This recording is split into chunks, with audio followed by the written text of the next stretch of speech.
Ako'y kaawaan, o mahal kong Diyos, sang-ayon sa iyong kagandang loob.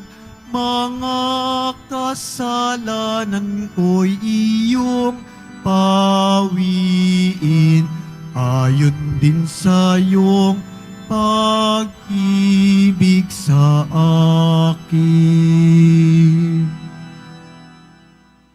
Simulan po natin ang ating pagdiriwang sa ngalan ng Ama at ng Anak at ng Espiritu Santo.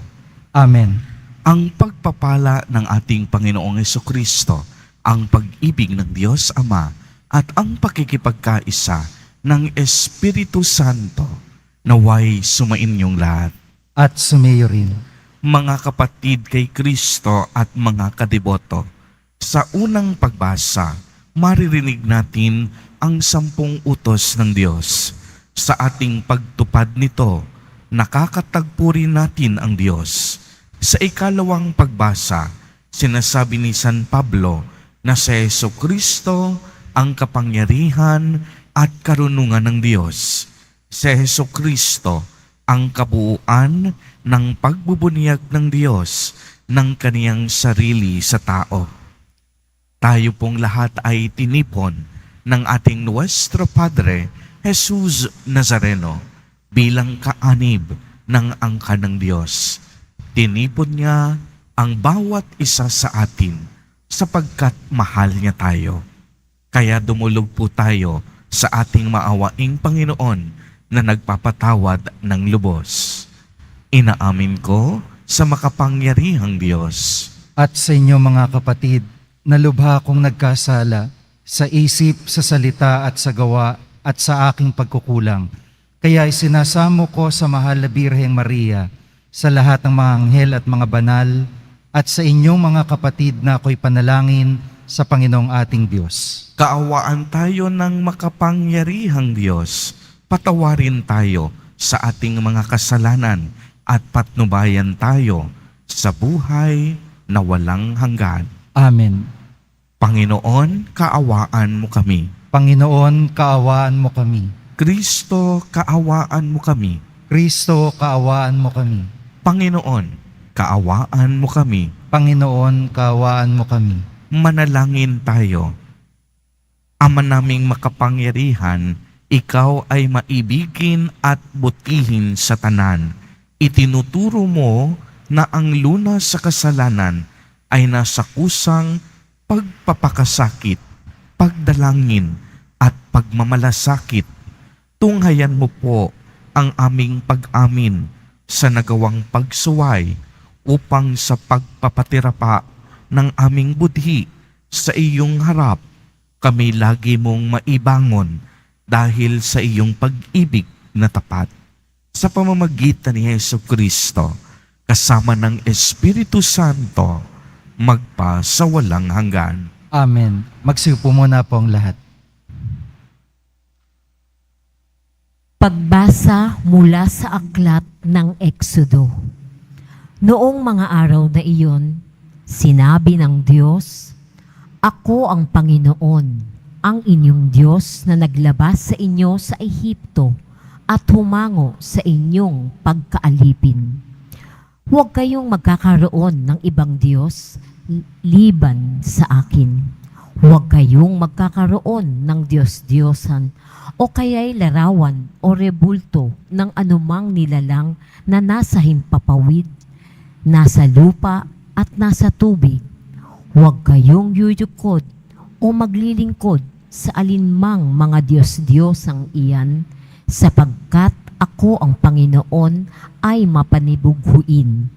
Parurusahan ko ang lahat ng aayaw sa akin, pati ang kanilang mga anak hanggang sa ika-4 na salinlahi.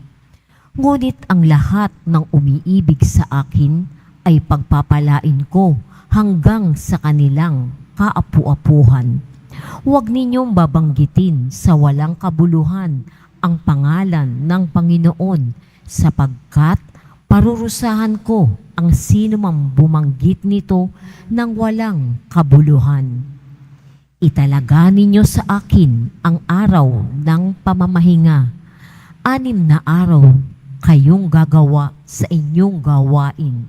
Ang 7 araw ay araw ng pamamahinga. At italaga ninyo sa akin. Sa 7 araw, walang gagawa isa man sa inyo. Kayo, ang inyong mga anak, mga katulong, ang inyong mga hayop, o sino mang naninirahan sa inyong bayan. 6 na araw na ginawa ko ang langit, ang lupa, ang dagat, at lahat ng nasa mga ito. Namahinga ako sa 7 araw, itinangi ko ito at itinilaga para sa akin. Igalang ninyo ang inyong ama't ina.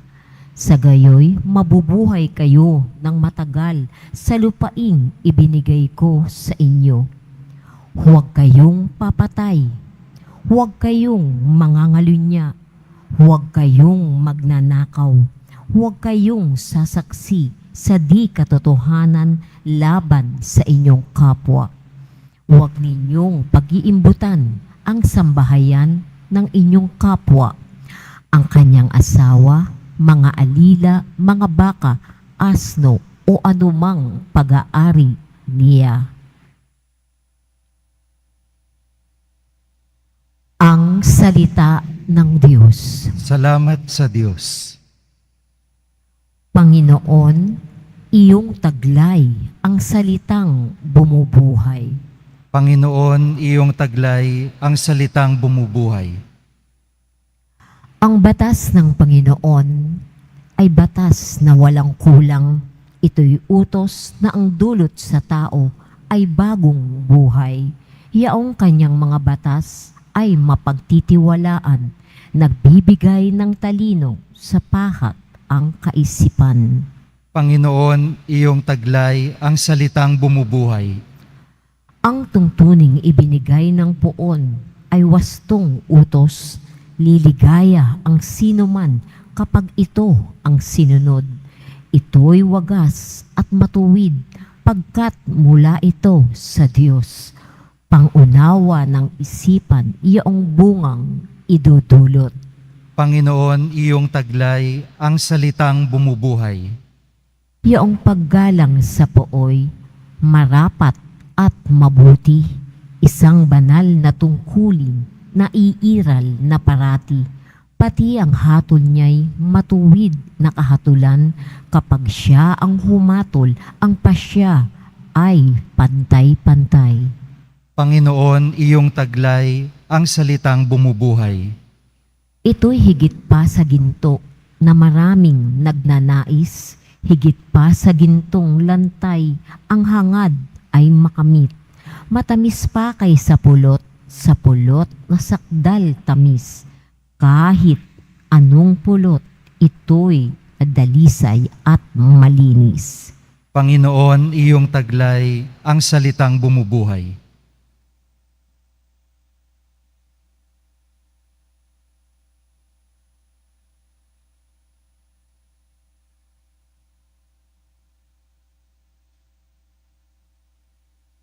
Pagbasa mula sa unang sulat ni Apostol San Pablo sa mga taga-Korinto. Mga kapatid, ang mga Hudyong humihingi ng kababalaghan bilang katunayan, karunungan naman ang hinahanap ng mga Griego. Ngunit ang pinangangaral nami si Kristong ipinako sa krus, isang katitisuran sa mga Hudyo at kahangalan para sa mga hentil. Subalit sa mga tinawag ng Diyos, maging Hudyo at Griego, si Kristo ang kapangyarihan at katarungan ng Diyos.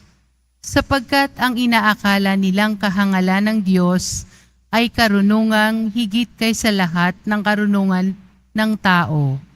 At ang inaakala namang kahinaan ng Diyos ay lakas na higit sa lakas ng kalakasan ng tao. Ang salita ng Diyos. Salamat sa Diyos. Magsitayo po tayong lahat.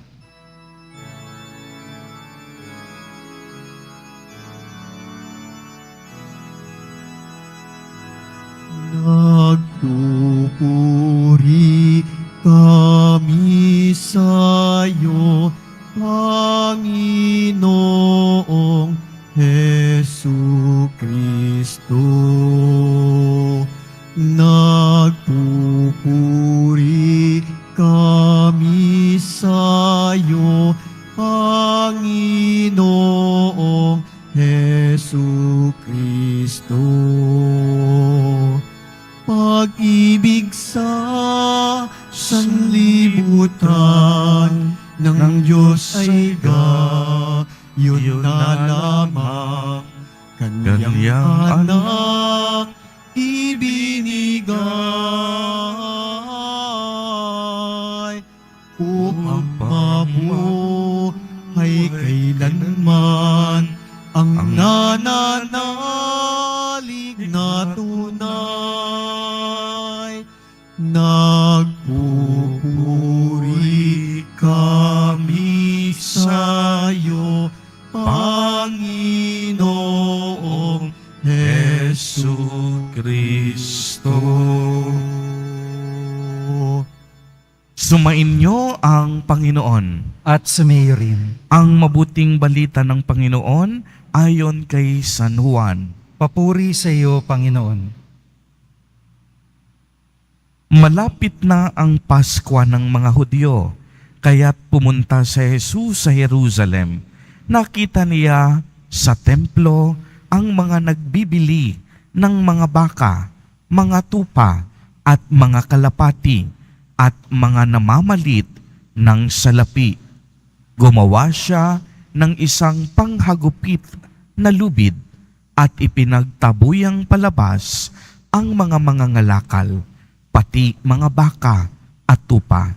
Isinabog niya ang salapi ng mga namamalit at pinagtataob ang kanilang mga hapag. Sinabi niya sa mga nagbibili ng kalapati, "Alisin ninyo rito ang mga iyan. Huwag ninyong gawing palengke ang bahay ng aking ama." Naaalala ng kaniyang mga alagad na sinasabi sa kasulatan, "Ang aking malasakit sa iyong bahay ay parang apoy na nag-aalab sa puso ko." Dahil dito'y tinanong siya ng mga Hudyo, "Anong tanda ang maibibigay mo upang patunayang may karapatan kang gawin ito?" Tumugon si Jesus, "Gibain ninyo ang templong ito at muli kong itatayo sa loob ng 3 araw. Sinabi ng mga Hudyo, 46 na taon na ginawa ang templong ito at itatayo mo sa loob lamang ng 3 araw? Ngunit ang templong tinutukoy ni Jesus ay ang kaniyang katawan. Kaya't nang siya'y muling mabuhay, naalala ng kaniyang mga alagad na sinabi niya ito, at naniwala sila sa kasulatan at sa mga sinabi ni Jesus. Nang pista ng Paskwa, nasa Jerusalem si Jesus. Marami ang sumampalataya sa kaniya nang makita nila ang mga kababalaghang ginawa niya. Subalit hindi nagtiwala sa kanila si Jesus sapagkat kilala niya silang lahat. Hindi na kailangang may magsalita pa sa kanya tungkol sa kanino man sapagkat talastas niya ang kalooban ng lahat ng tao. Ang mabuting balita ng Panginoon. Pinupuri ka namin, Panginoong Hesukristo. Magsiupo muna po ang lahat. Magandang umaga po sa inyong lahat, mga kapatid kay Kristo. Sa lahat po ng ating mga taga-subaybay sa iba't ibang online platforms at sa lahat ng ating mga kadiboto sa iba't ibang panig ng Pilipinas at maging sa buong mundo kung saan tayo ay naaabot ngayon ng ating live streaming. Mapayapang umaga din po sa inyong lahat. Purihin at dakilain natin ang ating Panginoon ang mahal na poong Jesus Nazareno. Mga kapatid kay Kristo at mga kadiboto, malugod po namin kayong tinatanggap sa Basilica Minor at Pambansang Dambana ni Jesus Nazareno. Tayo po ay nasa 3 linggo na ng 40 araw ng paghahanda para sa Pasko ng Pagkabuhay.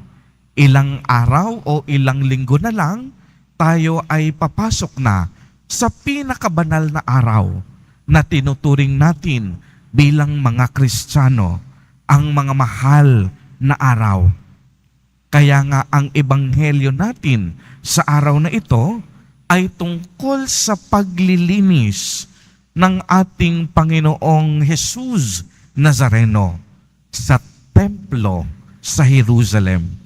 Matatandaan po natin na ang templong ito ay itinayo ni Haring Solomon para manahan ang kabanang tipan. Subalit dahil sa pagkakasala ng mga taga-Huda, ang lungsod ng Jerusalem ay sinalakay, pati ang templo nawasak at ang kaban ay kinuha sa kanila. Ang templo po ay itinuturing na sagrado sapagkat naririto ang tahanan ng Diyos. Kaya nararapat lamang na ang templo ay bigyan ng sapat na paggalang at nararapat na pagkalinga. Subalit maliwanag nating narinig sa Ebanghelyo kung paanong naging palengke ang templo ng Diyos. Kaya ang ginawa ni Jesus Nazareno, pinagtabuyan niya ang mga kalakalan. Ipinaliwanag niya na ang templo ay bahay ng Diyos. Subalit, ano ang ginawa ng mga tao? Ginawa nila itong pugad ng pagnanakaw at sentro ng kadayaan.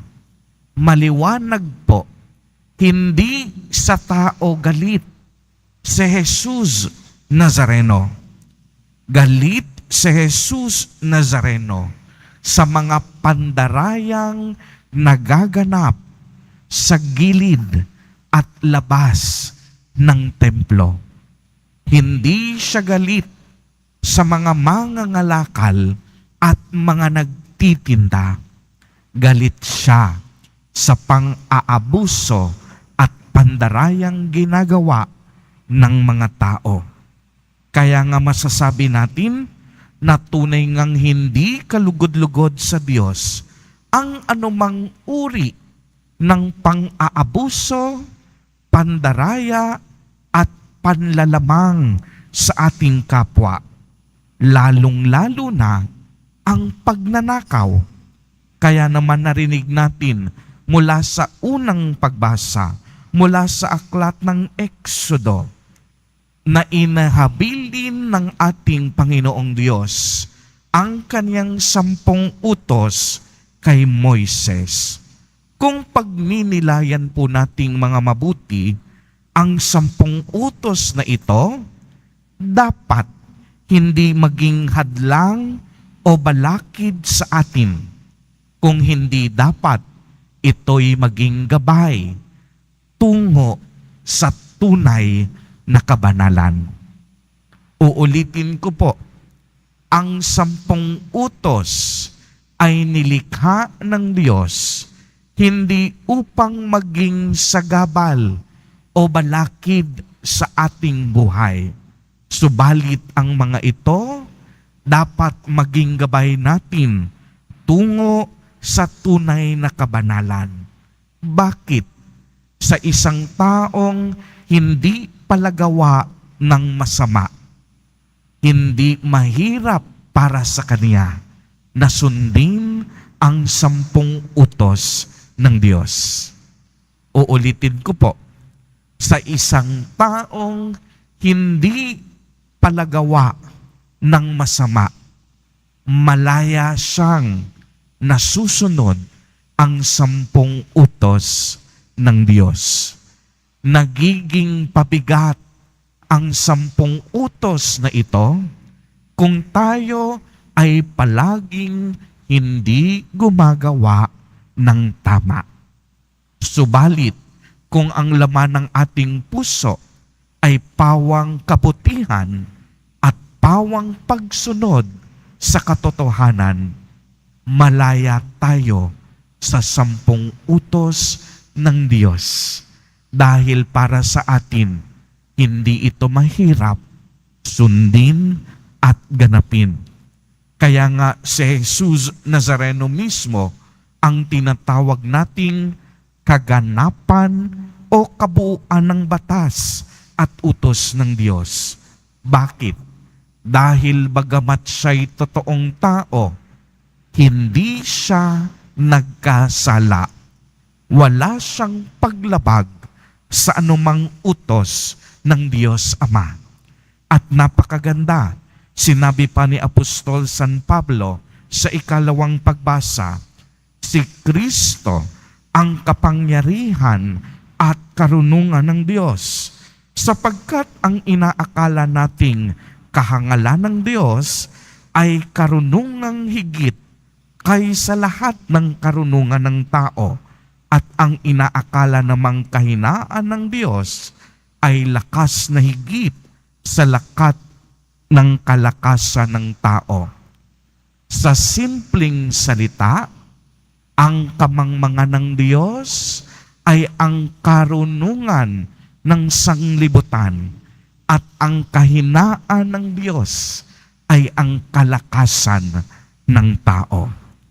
Mga kapatid kay Kristo at mga kadiboto, mapapansin po natin, hindi katakatakang ganito na lamang ang pagpapahalaga ni Jesus Nazareno sa kasagraduhan ng templo bilang tahanan ng Diyos. Sa Ebanghelyo natin, sinabi pa ni Jesus Nazareno na kung gibain man ng mga Hudyo ang templong ito ay itatayo niya sa loob ng 3 araw.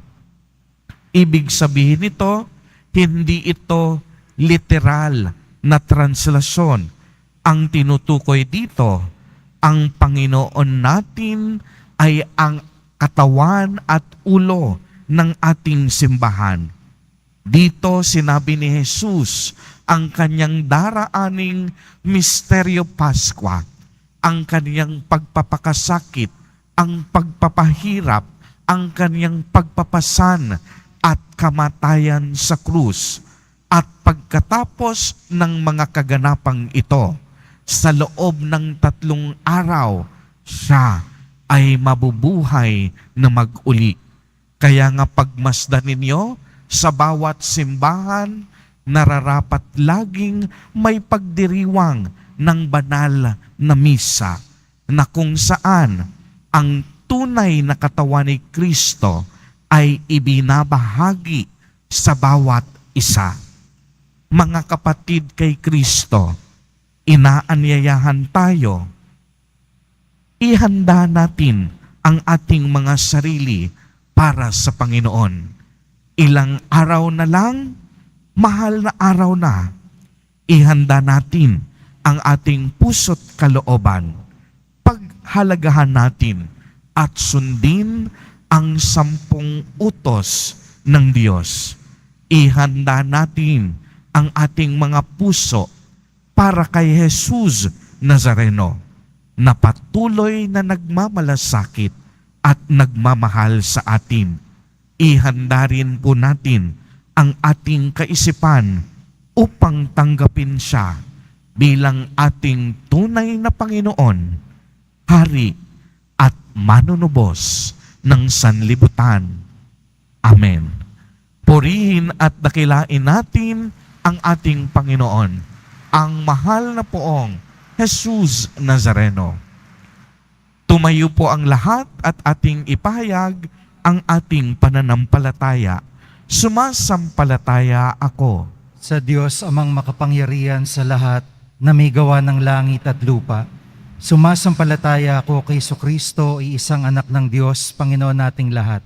Nagkatawang tao siya, lalang ng Espiritu Santo, ipinanganak ni Santa Mariang Birhen, pinagpakasakit ni Poncio Pilato, pinako sa krus, namatay, inilibing, nanaog sa kinaroroonan ng mga yumao. Nang may ikatlong araw na buhay na maguli, umakyat sa langit, naluluklok sa kanan ng Diyos Amang makapangyarihan sa lahat.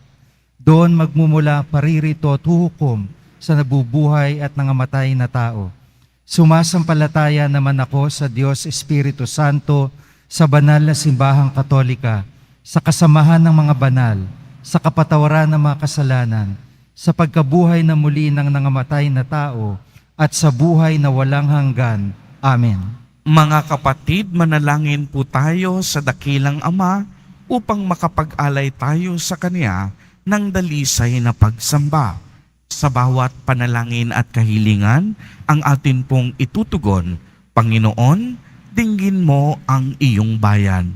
Panginoon, dinggin mo ang iyong bayan.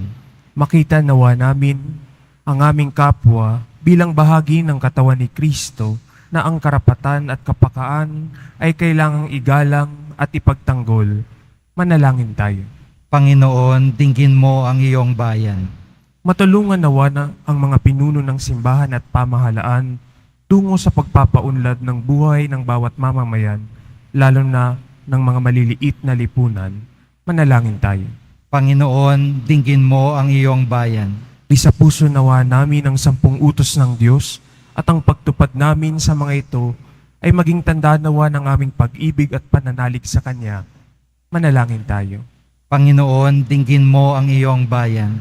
Pahalagahan nawa namin ang aming mga katawan bilang templo ng Espiritu Santo at talikdan ng mga gawaing mahalay, marahas at nakapipinsala sa aming pagkatao at sa aming kapwa. Manalangin tayo. Panginoon, dinggin mo ang iyong bayan. Makatagpo nawa sa Diyos ang mga may kapansanan, ang mga naghihingalo, ang mga makasalanan ng ginhawa ng kapanatagan ng buhay na walang hanggan. Manalangin tayo. Panginoon, dinggin mo ang iyong bayan.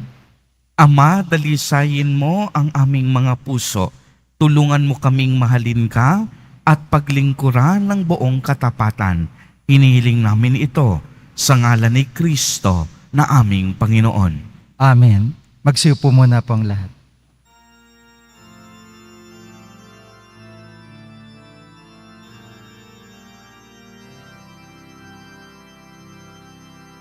Sa pagsunod sa utos mo, nalulugod akong labis, di masukat ang galak ko, pagkat aking iniibig. Sa'yo, Ama, aming handog ang tinapay at alak na ito, handog ng iyong bayang sumasamo, humihingi ng patawad mo. Magsitayo po tayong lahat. Manalangin kayo mga kapatid upang ang paghahain natin ay kalugdan ng Diyos amang makapangyarihan. Tanggapin nawa ng Panginoon itong paghahain sa iyong mga kamay, sa kapurihan niya at karangalan, sa ating kapakinabangan at sa buong sambayanan niyang banal. Ama naming lumikha, kalugdan mo ang aming paghahain upang ang mga kasalanan naming inihihingi ng kapatawaran sa iyo ay matulutan din naming ipatawad sa kapwa-tao sa pamamagitan ni Jesucristo kasama ng Espiritu Santo magpasawalang hanggan. Amen. Sumainyo ang Panginoon. At sumayo rin. Itaas sa Diyos ang inyong puso at diwa. Itinaas na namin sa Panginoon. Pasalamatan natin ang Panginoong ating Diyos. Marapat na siya ay pasalamatan. Ama naming makapangyarihan, tunay nga pong marapat na ikaw ay aming pasalamatan sa pamamagitan ni Jesucristo na aming Panginoon. Binibigyan mo kami ng bagong pagkakataon upang ganapin ang paghahanda ngayon para sa pagdiriwang ng muling pagkabuhay kay isa ng iyong anak na minamahal. Aming inilalaan ang panahon, talino't yaman para ganapin ang iyong kalooban na ang kapwa-tao ay lubos na damayan sa pagdiriwang namin sa aming pagsilang bilang mga kaanib ng iyong sambayanan. Kami iyong pinagkakamit ng katayuang ganap sa pagtatangkilik.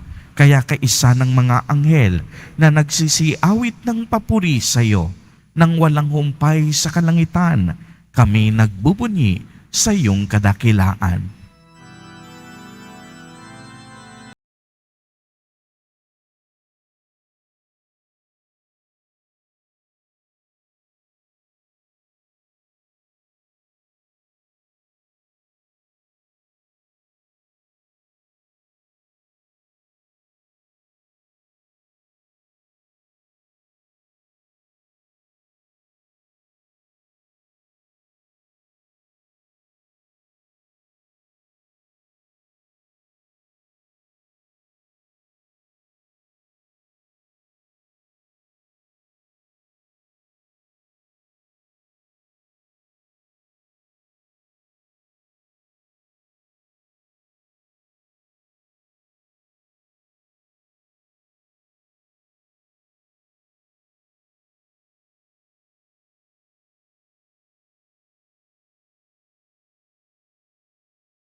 Banal, ikaw ang bukal ng tanang kabanalan, kaya't sa pamamagitan ng iyong Espiritu ay gawin mo pong banal ang mga kaloob na ito upang para sa amin ay maging katawan at dugo ng aming Panginoong Jesucristo.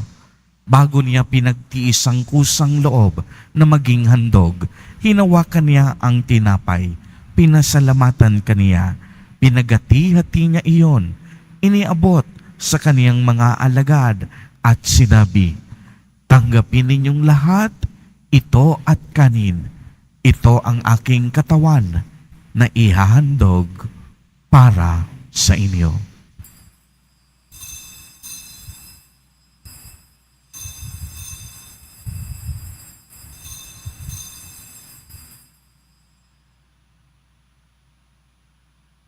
Gayon din naman noong matapos ang hapunan, hinawakan niya ang kalis, muli kaniyang pinasalamatan. Iniabot niya ang kalis sa kaniyang mga alagad at sinabi, "Tanggapin ninyong lahat ito at inumin. Ito ang kalis ng aking dugo, ng bago at walang hanggang tipan, ang aking dugo na ibubuhos para sa inyo at para sa lahat sa ikapagpapatawad ng mga kasalanan. Gawin ninyo ito sa pag-alaala sa akin."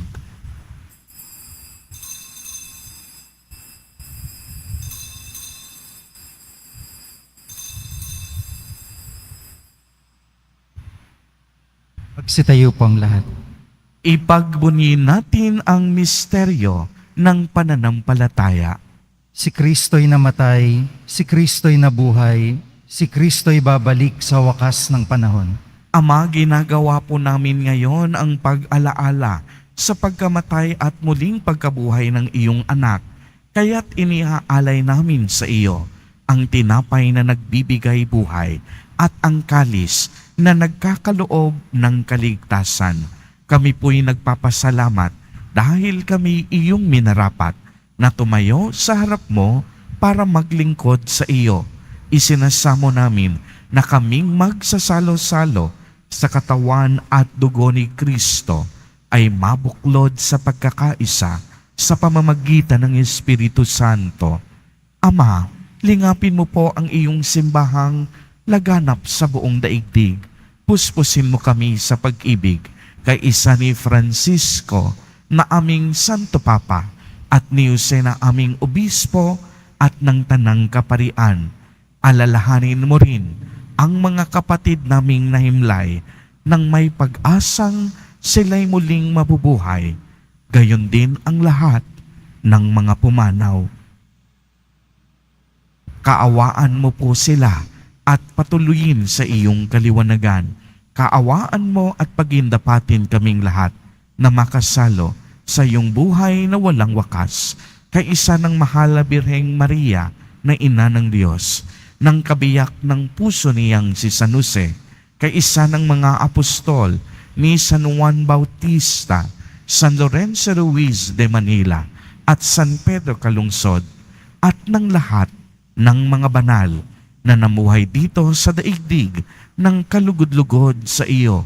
Maipagdiwang nawa namin ang pagpupuri sa ikararangal mo sa pamamagitan ng iyong anak na aming Panginoong Hesukristo.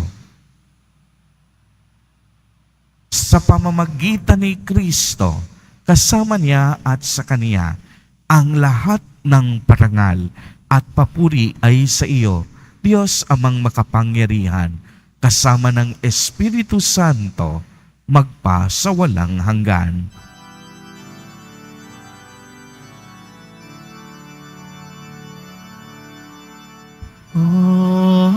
Amen. Amen. Amen. Sa tagubilin ng mga nakagagaling na utos at turo ni Jesus na Panginoon natin at Diyos, ipahayag po natin ng lakas loob. Ama namin, sumasalangit ka. Sambahin ang ngalan mo, mapasa amin ang kaharian mo, sundin ang loob mo dito sa lupa para ng sa langit.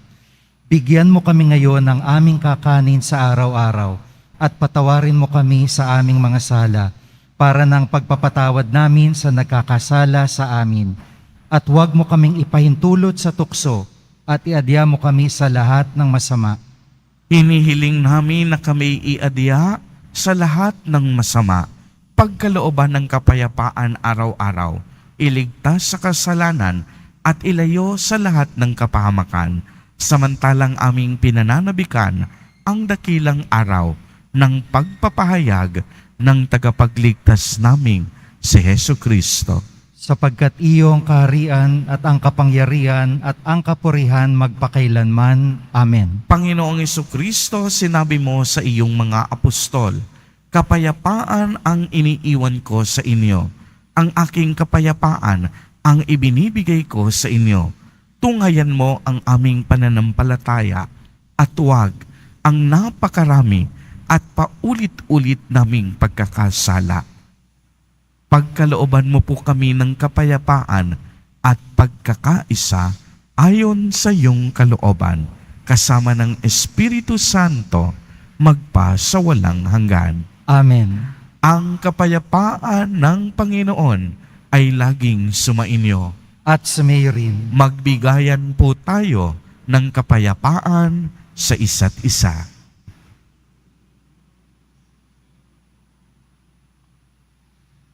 Kordero ng Diyos na nag-aalis ng mga kasalanan ng sanlibutan, maawa ka sa amin. Kordero ng Diyos na nag-aalis ng mga kasalanan ng sanlibutan, maawa ka sa amin. Kordero ng Diyos na nag-aalis ng mga kasalanan ng sanlibutan, ipagkaloob mo sa amin ang kapayapaan. Magsiluhod po ang lahat.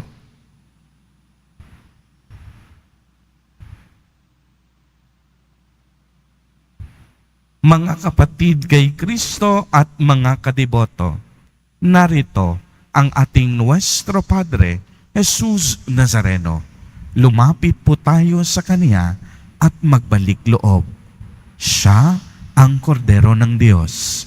Siya ang nag-aalis ng mga kasalanan ng sanlibutan. Mapapalad po tayong lahat na inaanyayahan sa Kaniyang piging. Panginoon, Hindi ako karapat-dapat na magpatuloy sa iyo, ngunit sa isang salita mo lamang ay gagaling na ako. Ipagsanggalang nawa tayo ng katawan at dugo ni Kristo para sa buhay na walang hanggan. Amen.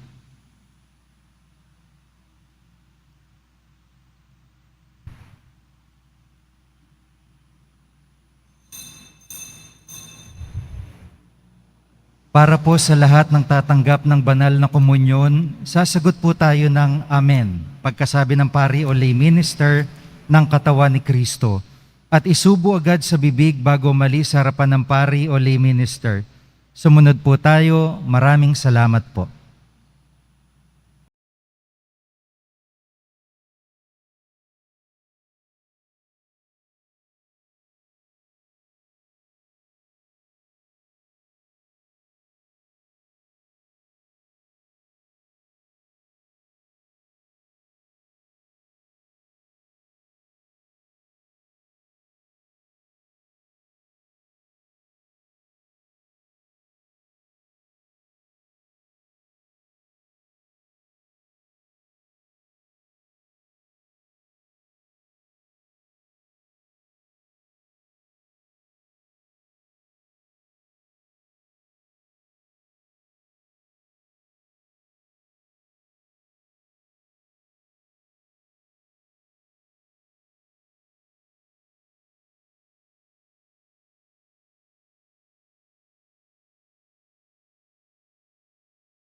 Manalangin tayo.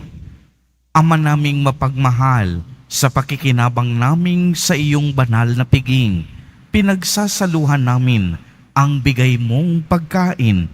Ang ginaganap namin ngayon sa pagdiriwang ay lubos nawang mangyari sa gawain namin araw-araw sa pamamagitan ni Jesucristo kasama ng Espiritu Santo magpa sa walang hanggan. Amen. Sumainyo ang Panginoon. At sa mayo rin. Pagbabasbas. Mahal na poong Jesus Nazareno, inihayag mo sa pamamagitan ng krus ang walang maliw na pag-ibig ng Diyos sa sangkatauhan. Pakinggan mo ang kahilingan ng iyong angkan na nagsusumamo sa iyo. Makamtan nawa nila ang iyong katugunan at tanggapin ang kasagutan na may utang na loob na tinatanaw. Basbasan din po ninyo ang mga daladala nilang mga imahen at dasalan. Sa pamamagitan ng bendisyon na ito, naway maalala nila ang mga pangako nila noon sa binyag na ikaw ang kanilang iibigin at paglilingkuran bilang Panginoon magpa sa walang hanggan. Amen. At pagpalain po kayong lahat at ng inyong buong pamilya ng makapangyarihang Diyos, Ama, Anak, at Espiritu Santo. Amen. Humayo kayong taglay ang kapayapaan at pag-ibig ng poong Jesus Nazareno. Salamat sa Diyos.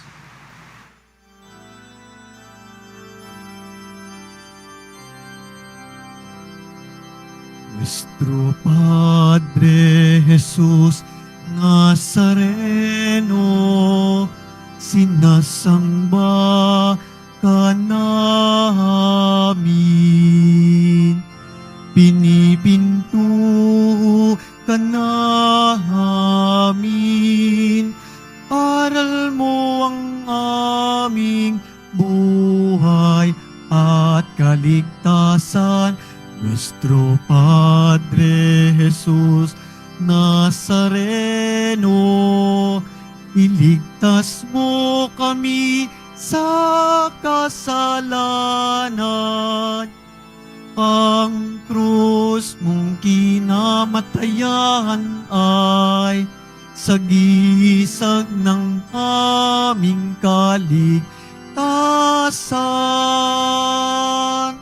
Nuestro Padre Jesús Nazareno, dinarangal ka namin.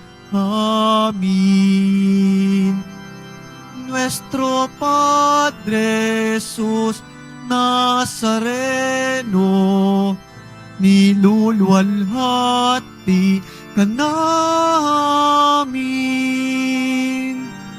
Nuestro Padre Jesus Nazareno, dinarangal ka namin. Nuestro Padre Jesus Nazareno, niluluwalhati ka namin.